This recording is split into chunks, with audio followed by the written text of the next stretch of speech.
Today we are going to be taking notes on adding and subtracting mixed numbers, and there are two ways to do this. The first way is with mixed numbers. When we do it using mixed numbers, there are 4 steps that we have to make sure that we follow. The first step is going to be to find a common denominator. And our next step is to change the numerator.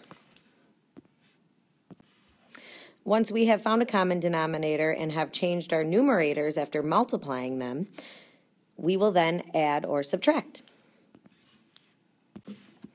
Our last step will then be to look at what we get as our answer and make sure that we are simplifying. The other way that we can do this is to change our fractions into improper fractions. For this one, we will have 5 steps, so make sure that you are writing small enough that it fits. But our first step is that we are going to change our mixed numbers into improper fractions. Remember that you need to multiply your whole number times your denominator and then add the numerator to that. Then we will follow the same steps that we did above when we were using mixed numbers. So we are going to make sure we have a common denominator. As mentioned, then step 3 will be to change that numerator. 4, add or subtract, and then 5, remember not to forget about simplifying. Okay, so now we're going to do a few examples where we solve problems both using mixed numbers and improper fractions. Let's start with 2 and 4 sixths minus 1 2/5. We're going to do the mixed numbers on the left side every time and the improper fractions on the right. Let's start with the mixed numbers. I am solving 2 and 4 sixths minus 1 2/5. Our first step above says to find a common denominator. So I'm looking for numbers that both 6 and 5 go into. I could write a chart that counts by 6 and by 5, and what I'm going to find is that they both go into 30. So I write 30 as my common denominator below, and make sure I still have my whole numbers. The second step says to change the numerator. I'm going to multiply my proper fractions in the original problem by something to create my new denominator. So 6 times what gave me 30? So 6 times 5 is 30. So I'm going to multiply that fraction by 5 over 5. 6 times 5 is 30, and 4 times 5 is 20. When I look at the next fraction, 5 times what is 30? 5 times 6 is 30. So I'm multiplying that fraction by 6 over 6. 5 times 6 is 30, and 2 times 6 is 12. Once I have the mixed numbers that have common denominators, the second thing I'm going to do is add or subtract. And since this is a subtraction problem, I first have to check to make sure that within my subtraction problem, my first number is greater than the number I'm subtracting by. Right now I have 20 minus 12. And since 20 is bigger than 12, I can solve the problem the way it is. If 20 wasn't bigger than 12, we'd have to do something else to solve the problem. So because it is what it is, I can take 2 minus 1, which is 1, and 20 minus 12, which is 8, and then I keep that same denominator. So I have 1 8/30. And then my final step is to always simplify. We check our 2's, our 3's, and our 5's. I see 8 and 30 are both even numbers, so I'm going to divide by 2 over 2. And I see that 8 divided by 2 is 4, and 30 divided by 2 is 15. I check again my 2's, my 3's, my 5's. And I cannot simplify anymore. So my final answer is 1 4/15. You have to remember the 1. so often people reduce and then forget to put that whole number with their answer at the end. That gets marked wrong, so you have to make sure it's there. So now let's solve these using improper fractions. Okay, so same problem. We have to get the same answer. I start with what step 1 says is change to improper. So I take 6 times 2, which is 12, and I add 4, which is 16 over 6. And I'm going to subtract 5 times 1 is 5, plus 2 is 7, 7/5. I had already found a common denominator with the last problem with the mixed numbers, so I know that my common denominator I'm changing it to is 30. So I'm going to write my 30s in and my subtraction. So now I have to do step 3, and that is to change the numerator. So 6 times 5 was 30, so I have to multiply by 5 over 5. Sometimes I have to show work off to the side to figure out what my new numerator is going to be. 16 times 5, 5 times 6 is 30, carry the 3. 5 times 1 is 5, plus 3 is 8. So I have 80 over 30. I know 5 times 6 was 30, so I'm going to multiply by 6 over 6. And I know that 7 times 6 is 42. So this was step 3 right here in the problem, changing my numerators. Step 4 says to add or subtract. So I do 80 minus 42. And again, if I don't know it, I write 80 minus 42 off to the side. Remembering that I can't do 2 minus 0, I have to borrow. 10 minus 2 is 8. 7 minus 4 is 3. So I am dealing with 38 out of 30. Last but not least, you have to simplify. First, I see that it's improper, so I check how many times does 30 go into 38. It goes 1 whole time with 8 left over out of 30. And then I see that 8 and 30 are both even, so I'm going to divide by 2 over 2, and I get 1 and 4/15. At this point, I check if my answers are the same for both mixed and improper. I see that they are, so I know that my problem is right and I can move on. Now, these 2 problems are what we've been doing the last couple days. The next 2 problems are going to have something that's a little different that you need to learn, so please pay close attention and really focus on the changes that we're going to see. The next problem we're going to do is 3 2/3 plus 4 5/6. Okay. We are going to add 3 2/3 and 4 5/6 using mixed numbers. First, we need to find a common denominator. Now remember, we talked about how you should always look to see if one denominator goes into the other. And in this case, 3 does go into 6. So our common denominator is going to be 6. I keep my whole numbers the same. And I look back to see what I need to do to change my mixed number to an equivalent fraction. 2/3 times 2 over 2 will give me 6. 3 times 2 is 6, and 2 times 2 is 4. And the other fraction already was 6, so we could write times 1 over 1 because 6 times 1 is 6, and 5 times 1 is 5, or we can just remember that it stays the same. So now when I add these 2 fractions, I add the 3 and the 4. That gives me 7.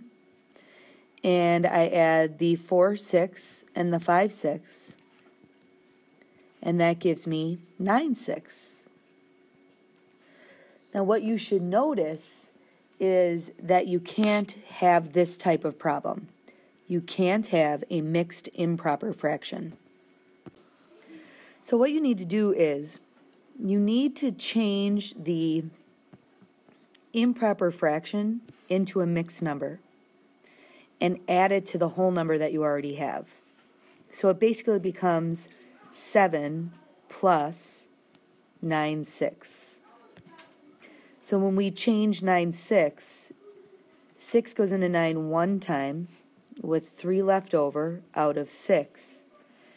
And then you can add the 7 and a 1 and get 8 and 3/6.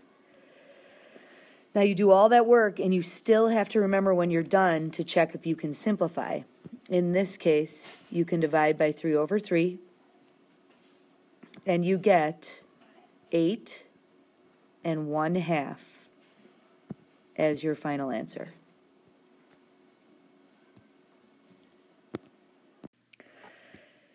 So when we move over to improper, what you're going to find is it isn't any different than what we've been doing in all of the other problems. It won't have a special case like using mixed numbers here because you're going to change them and it'll be improper. It's just like all of the other ones.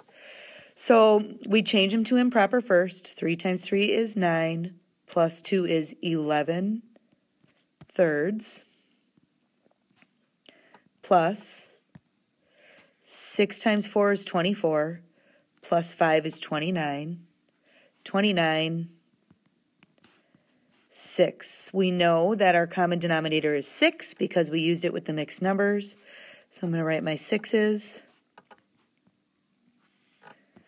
When I change 11 thirds to something over 6, I know that I'm multiplying by 2 because 3 times 2 is 6, so I multiply by 2 over 2.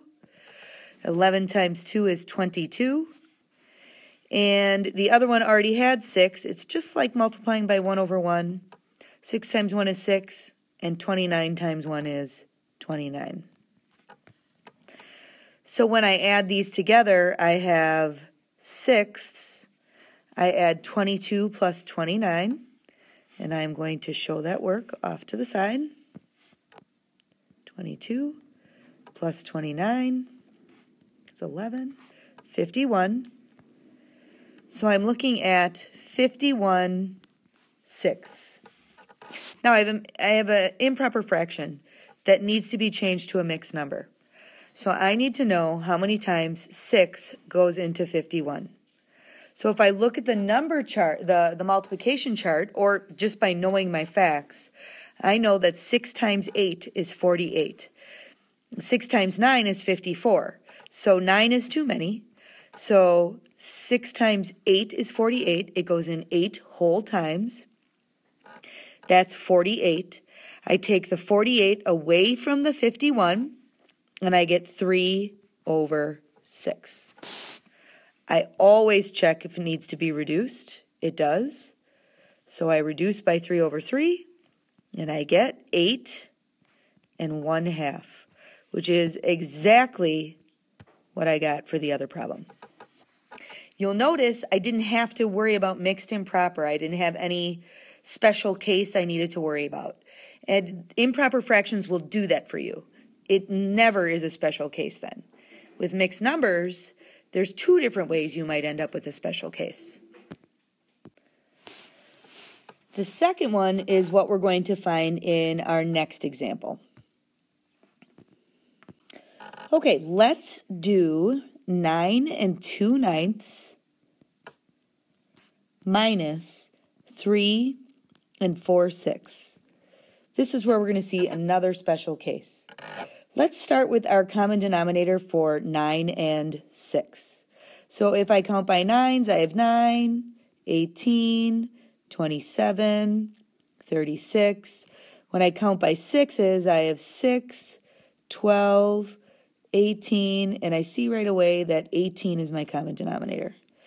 So I have 9 and something over 18 minus 3 and something over 18. Now, what did I multiply 9 by to get to 18? That is 2, so I'm multiplying by 2 over 2. And I see that 9 times 2 is 18, and 2 times 2 is 4. I look at my 6. I know that 6 times 3 is 18, so I'm multiplying by 3 over 3. 6 times 3 is 18, and 4 times 3 is 12. So here's where the issue comes in.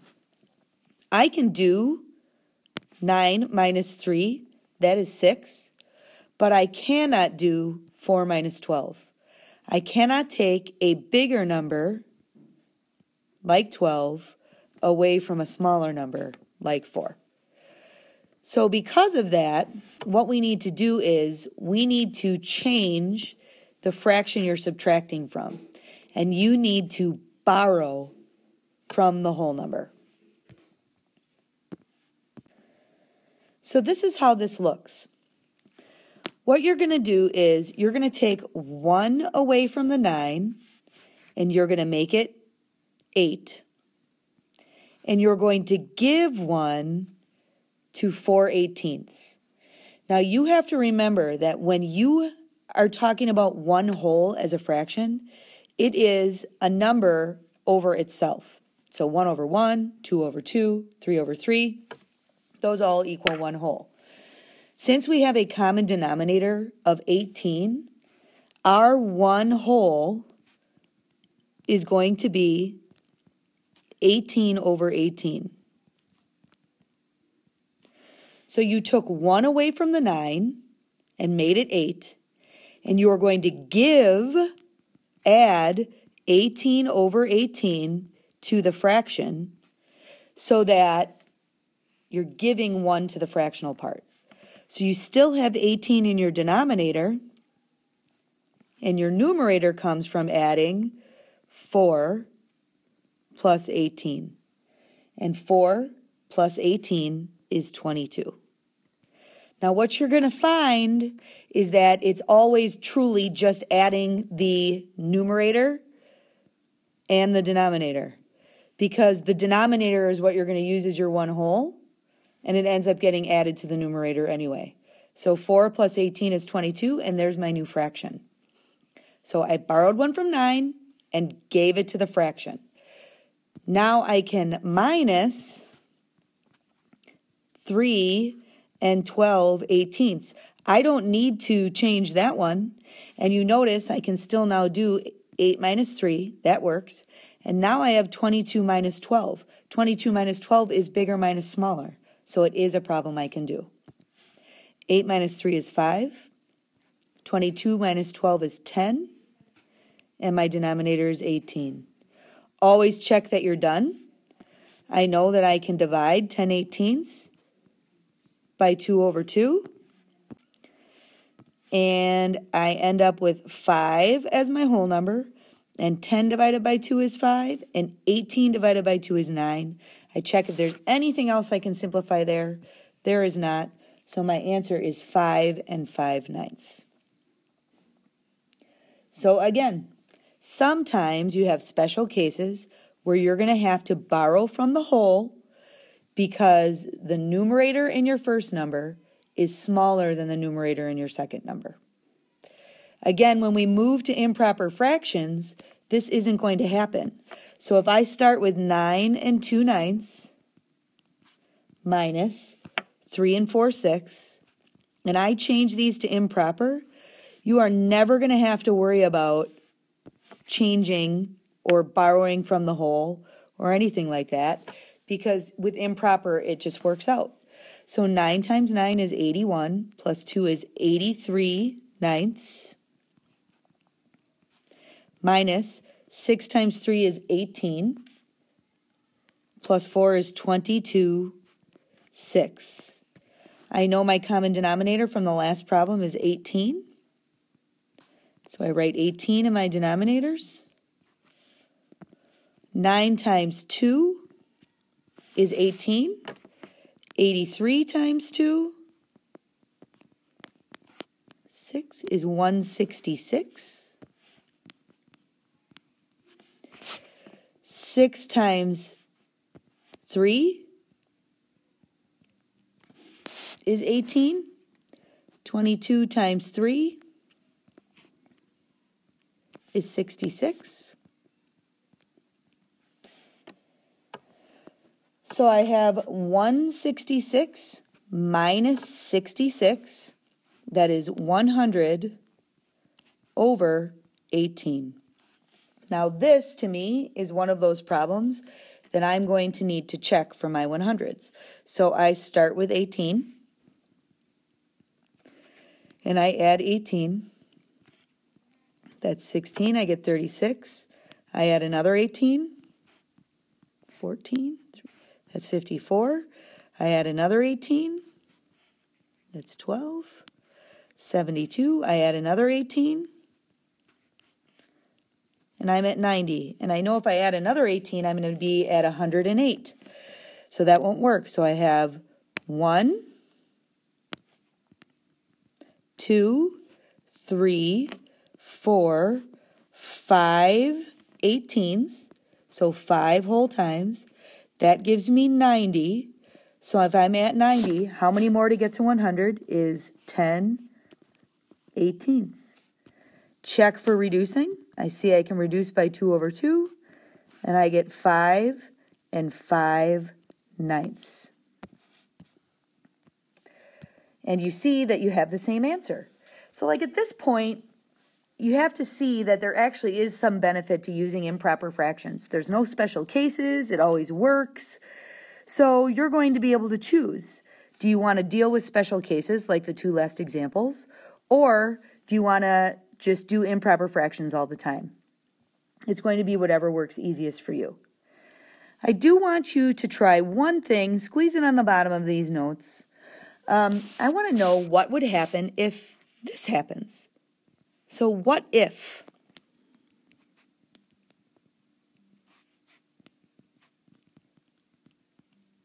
Okay, so let's write this problem down. Let's say you have 5 minus 3 4/7. So, and I don't want to change them to improper fractions. I want to keep them mixed numbers. What can I do to the 5 to be able to subtract 3 4/7? Because right now, I don't have a fraction with the 5 that I can subtract from. So I want you to think about the whole borrowing thing we did. If I take away from the 5 and make it a 4, I need to give a fraction somewhere right here. Now you have to remember the one whole we're going to be using in this one is your 7s, right? So I know that one whole would be 7 over 7. So I'm going to write 4 7/7, which equals 5, right? Because 4 is 4 plus 7/7 is 1. So now I have 4 7/7 minus 3 4/7. So it does become a problem I can solve. 4 minus 3 is 1. 7 minus 4 is 3. And I keep 7ths as my denominator. You need to be able to manipulate your whole numbers so that you can work with fractions as well. All right. So you're going to solve a couple problems on your own and then get to work on your homework. Okay, good luck and ask questions if you have them.